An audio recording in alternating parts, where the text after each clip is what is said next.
Imagine being trapped in a remote snow-covered mountain after a catastrophic plane crash, your world reduced to jagged ice, twisted metal, and the echoing screams of the wind through the wreckage, where every step is a struggle and every breath feels like inhaling shards of frozen glass. And yet, despite the overwhelming despair, survival becomes an instinct more powerful than fear, because you know that without action, without movement, the mountain will claim you before hypothermia, starvation, or injury can even finish the job.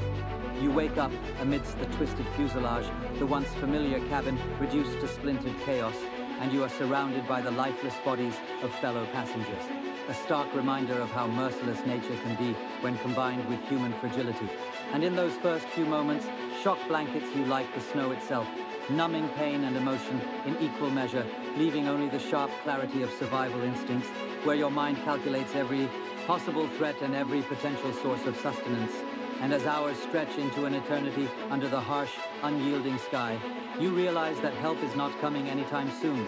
that rescue is a distant hope,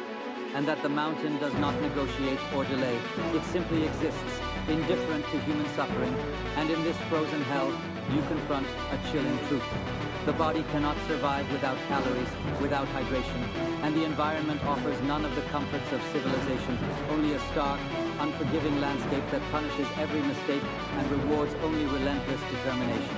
And as the cold bites deeper, frost creeping into fingers, toes, ears, and lungs, you know that conventional food is gone, that the supplies that once seemed abundant are scattered, destroyed, and inaccessible, leaving you with a horrifying choice. A choice that pits morality against survival, that forces the mind to rationalize acts that under normal circumstances would be unthinkable. And you look down at the snow, pristine, white, pure in appearance, yet stained by ash and debris from the wreckage, remnants of the plane's interior, and in that moment, the idea of consuming snow mixed with ashes becomes not only conceivable, but necessary, because the human body, when pressed to the extremes, does not hesitate, does not consider convenience or dignity. It simply acts to sustain life, and so you scrape the mixture into your mouth, tasting ice and bitter remnants of charred material, and every swallow becomes a small victory, a defiance of death that lurks in the periphery. And as the hours and days pass, each mouthful carries the weight of survival, the sharp edge of desperation, and the bitter reality that the taste of snow and ash will be forever etched into your memory, the taste of life clinging to the fragile thread of existence, and you adapt, learning to ration each tiny portion, melting snow over small flames if you can coax them from remnants of wreckage, filtering what you can to avoid ingesting sharp metal fragments, and each careful preparation becomes a ritual, a rhythm that separates you from the void of despair. And yet, the physical toll is relentless. Frostbite creeps like a silent predator along your extremities, blisters forming where skin meets unforgiving cold, muscles stiffening, joints aching with every movement, while hunger gnaws at your stomach with a ferocity that never eases, the mind warping under the dual pressures of starvation and isolation, hallucinations arising in the corners of your vision, whispers of voices long gone, familiar faces distorted by snow and shadows, and you must constantly remind yourself what is real and what is the mind's cruel trickery, because even a single misstep can mean injury or death. And in such conditions, injuries compound quickly, infections take root in ways that civilization's medicine would prevent, and the simple act of keeping your body warm becomes a battle against the inevitable. And yet, despite all the suffering, there are moments of clarity, moments where the sheer will to survive crystallizes into unshakable focus, where your senses sharpen, every sound and movement cataloged for potential danger or opportunity. The wind's direction, the sun's faint arc, the subtle changes in snow texture, all conveying vital information. And through this extreme crucible, you discover a resilience you did not know existed, a mental fortitude born of necessity. And as days stretch into nights, nights into an endless cycle of cold and hunger, you come to understand the fragility and preciousness of life, the profound impact of small victories, like finding a pocket of untouched snow, or a piece of debris that can be melted for water, or the discovery that your body, as battered as it is, still functions, still holds the capacity to adapt and endure, and every action becomes a careful negotiation between hope and despair, between fear and determination, between life and the abyss that waits silently for those who falter. And you learn the language of the mountain, the subtle shifts in wind, the cracking of ice, the rhythm of falling snow, all translating into signals of potential survival or doom. And this knowledge, hard-earned, becomes as vital as the food and water you desperately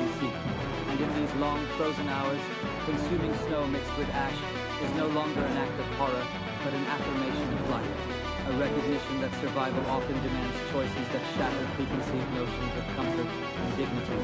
And each mouthful fuels not only your body, but your mind, reinforcing the singular truth that human beings are capable of astonishing endurance when the alternative is extinction. And yet, the psychological toll is immense. Every bite is a reminder of the wreckage, the isolation, the bodies left behind, the family members you may never see again, the dreams abruptly ended, the lives interrupted. And this gnawing awareness competes with the imperative to survive, creating a tension that is constant, relentless, unyielding. And in this tension, your mind both breaks and strengthens, fractures and reforms, adapting to an environment that would crush anyone unprepared. And in these extremities, small acts of ingenuity take on epic proportions, using fragments of metal to create heat, fashioning tools from wreckage to extract water, finding ways to melt ice efficiently without burning fuel too quickly, and each success becomes a monumental triumph, a testament to human resourcefulness. And as the sun rises and falls over the endless snow, painting the wreckage in light and shadow, you begin to see patterns in survival, routines that maximize energy conservation and minimize risk. The mental choreography of eating, melting, moving, resting, and observing, all tuned to the delicate balance that separates life from death. And over time, the snow and ash mixture transforms. From a shocking necessity into a familiar sustenance, the taste fading from raw horror to a symbol of endurance. And as weeks pass, the body adapts, metabolism slowing, focus sharpening, hallucinations receding slightly as the brain adjusts to extreme deprivation, and every day becomes a meditation on persistence, resilience, and the fragile thread of existence. And when, at last, rescue arrives,